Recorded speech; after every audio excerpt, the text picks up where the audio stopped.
Okay, wait. Now I have to go back to something that you said, and I would love for you to riff on this. Okay, you just said he covered up the murder of a child. Yeah. So Laquan McDonald, I'm in the mind of a Chicagoan, particularly a North Side Chicagoan. I really know North Siders so well. I'm in the mind of a North Side Chicagoan, and they'll say, Ben, you realize that, first of all, children, just calling them children does not make them innocent. They had a gun, it'd be very dangerous and you'd be scared. So it's just saying, using the word child, you're trying to minimize what Laquan McDonald is. This is how a North Side Chicagoan, many of them think. And, not all of you North Siders, to calm down. There's like 8 of you who don't think this way, all right? And you're all going to vote for Brandon. And I usually name you at this stage, but I'm not going to name you now, okay? You know who you are. So my thought is, why add the word child? Follow me on this one, Denali. So Laquan McDonald, when he was gunned down, was 16 years old. And Rahm Emanuel did not want what went down to come out and be public. And so he buried the evidence, and it would remain buried to this day, except a Cook County judge ordered it released. All right, we know that. But why add child? If it was a 52-year-old man, it's still burying evidence. If it was a 48-year-old drug dealer, it's still burying evidence. This is the Mick Dumke question. Mick always comes back, my dear friend Mick Dumke. He always comes back. There's like, if it's wrong, it doesn't matter if the person is a drug dealer. Oh, yeah. No, I totally It doesn't matter. I understand. But you said child. Yeah. And so, like, does that make it, when you said that, what were you getting at? Like, why did you emphasize the child? Go ahead. When I say child, what I want people to understand, this goes back to sort of like who should be worried about being disappeared. I want to say that I say a child because children are vulnerable, right? Children are a protected class of people. And I think when I say covering up the murder of a child, what I am saying is if we want to keep this machine the way that it is running right now, the first people to get chewed up and spat out by it are going to be the most vulnerable people in our society. And some of them will be children, and some of them will be economically marginalized people, and some of them will be people with mental health concerns. Some of them will be people with physical health concerns. But what I think is that if we continue to, run the juggernaut, we know who's going to get harmed first. And what is sick and sad and hard, and that I hope that people will see it at the national level and translate it to the local level, is that they're using old frames. They're using things that have worked before. If we call them a gang member, it'll be fine. Yeah. So yes, we should absolutely stand hard and firm that we don't bend for anyone on anything, right? So like the state of Maine, that's in a huge fight with Trump right now about the protection of trans athletes. They have one trans athlete. In Illinois, I think IHSA says we have 25. But you know what? Not one of them, right? This is not about trading and bartering. This is a line in the sand. And it wouldn't matter if we had 25 or 200 or 50 or even one like the state of Maine. We are saying that our people are our people, civil liberties are civil liberties, and you are trying your hardest to come for our most vulnerable. And if we know what we're doing, right, if we can get away from our lunchroom tables, we will circle around those people. And we will say, you're not going to take them. So yes, we, again, and this is where I see people arguing. Some people say, when you come and you're defending the rule of law, you're talking about due process, those are abstract ideas. Now, some people use those words to defend an abstract idea because they say that abstract idea is what binds me to everybody around me. And that's what makes me circle up around the most vulnerable people in society. For some people, that moment is a Maryland father was snatched off the street. And what would happen if my neighbor was snatched? Or what would happen if I was snatched? Or what would happen if the father of my children was snatched, right? Yeah. And that's the moment. But whatever it takes to get you there, we need anybody who can and will to be in that circle, circling around the most vulnerable people. So when I say you cover up the murder of a child, what I'm saying is not only do you really want to be a celebrity and kind of swan around on podcasts and shows and have a political column and stuff, and you don't think it's worth a human life, but also that the unsafe things that you've put in place, the way that our police department runs right now, the way that we currently are trying to engage with people who are struggling, who are suffering, the way we're trying to keep people safe in this city is really, really dangerous to some people. And it's really, really dangerous to the most vulnerable people. So Laquan McDonald was a child. Laquan McDonald was a child with some mental health issues. And, I have really mixed feelings about this because of my own experiences as a foster parent, but I was a little kind of uncomfortable when they shared a lot of stuff about his experiences in DCFS. But Laquan McDonald was, at one point in the child welfare system. And like, you do not get much more vulnerable than a child who has defaulted to the protection of the state, right? Like, you don't get much more vulnerable than that. And that is why he is so important. Yeah. To immediately lay low somebody who would climb to celebrity on, the broken bodies and the mishaps of people who were chewed out and spat up by, whatever he wants to frame as a record of political success. And he could have done nice things, right? He reopened the libraries on Sunday. I love it. But at the same time, that to me is not the same as covering up the murder of a child. Yeah. Wait, time out. Did he close them in the first place? Reopened the libraries on Sundays. After he closed them? Maybe I'm giving him credit for that. No, I don't know. I can't remember. I remember Rahm on Sundays too. I remember Rahm on libraries. It's one of the great political. See, here's my thing about Mayor Rahm. I don't think Mayor Rahm believes in anything other than promoting Mayor Rahm. And so whenever I see him opine on any issue, I'm like, I'm sure you were saying something completely different 5 weeks ago. You're always like trying to figure out what's the best thing to say right now that can help you. And right. there was and a right moment. Now it's not gonna work. Right? What's the polling? You can't follow the polling. The polling is a lagging indicator because the polling is an after the fact measure of what people believe. And the way to do this is to continue to think about where are we in moving this issue? Who's the next chunk of people we need to move? And again, going back to the torture survivors, I am so incredibly proud that Chicago Public Schools, right? And you'll see this, right? You'll see like MAGA folks attacking, DEI curriculum, or chances or times when people want to talk about the uncomfortable truths. But I will say that I do remember I guess it was in high school, my son coming home being like, John Birch kept his pension? And I was like, I am so glad you learned about that today. Yeah. Because I think there's something that will make you a better person. I am glad that you were sitting there thinking and talking in your classroom about things that actually really matter to your moral development. Yeah.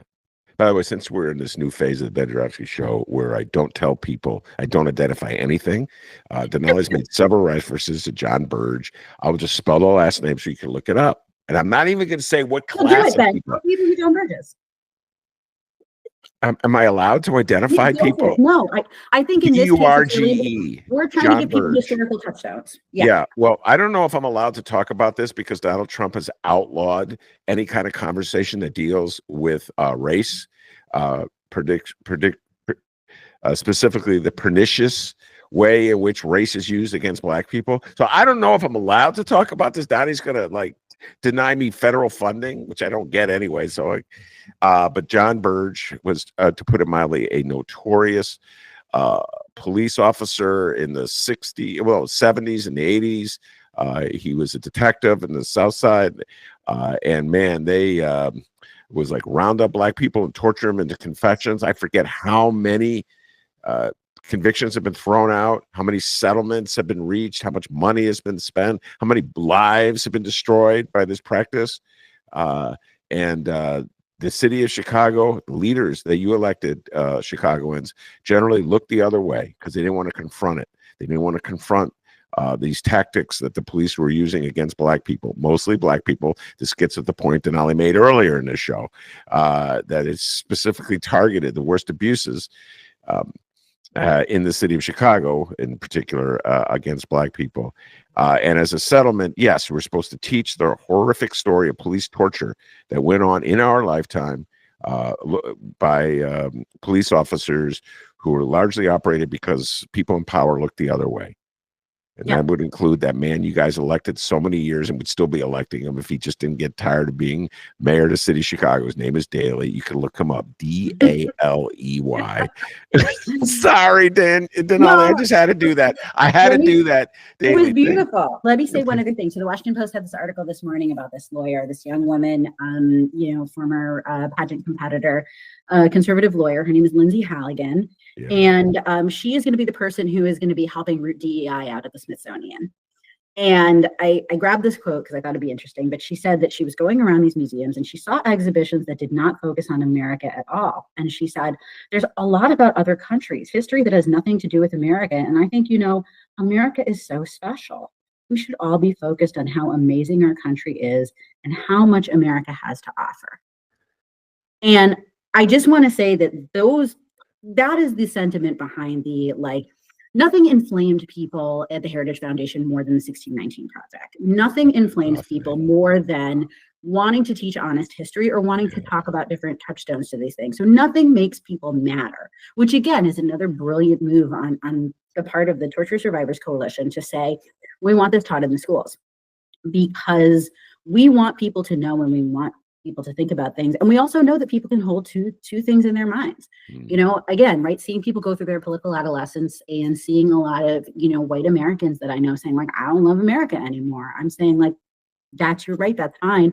My family are recent arrivals here. I love this country. I'm not giving up the fight for this country. I'm an American. I think that's really important to me. Right. But I also don't want to convince them that they've got to wave the flag or that they've got to burn the flag or do anything. I'm like, that is your personal business. That is your relationship with your country. Yeah. But we can share the same views on all these other issues of justice. But for me, that makes me double down on my commitment to this country. I don't expect everyone to do that. So again, right, if we're all in our political adolescence, if we're all prickly and emotional and urgent, we've got to give each other space to express that differently. But we have to bring it home to those shared touchstones. That's whether or not you want to say you love America or you hate America, or you're inspired by, Colin Kaepernick taking a knee, or you think it's disrespectful. What we know is that our country is in crisis and that we are wrestling with the idea that America is not the place that we thought it was. Yeah. And some people will say, we never thought America was this. And I appreciate that. But we all have to go on our own journeys. Yeah. Can I tell you can I drop my other fact that I texted you last week? One last fact, because we're all ready to close it down. Yes. Go ahead. Okay. So what I do in times of crisis, and what I encourage you to do, and looking for these other touchstones, right? Thinking about something that looks like what's happening today and diving deeply into it. We've talked about Common Ground, The Power Broker, those really deep, well-reported, but what was it like to experience that moment? I texted you last week because I was looking at the 1991 Louisiana gubernatorial. Oh my God, David Duke. We didn't get to that. Yes. And why would somebody in Chicago in 2025 want to be sitting down and looking at that? And that is because David Duke went into the runoff to be Louisiana governor. And so in 1991, so this is my fact, is that if you are old enough to be president of the United States right now, you lived through a time when an admitted open grand wizard of the KKK almost became the governor of a state. And so what I did was go back and read a lot of articles about what happened during that runoff and how people felt and what they did in that moment, right? It was a very short period of time. David Duke got 60% of the white vote in Louisiana. Yeah. So we know that there are going to be folks who are going to, who are going to mark that line, who are going to, right?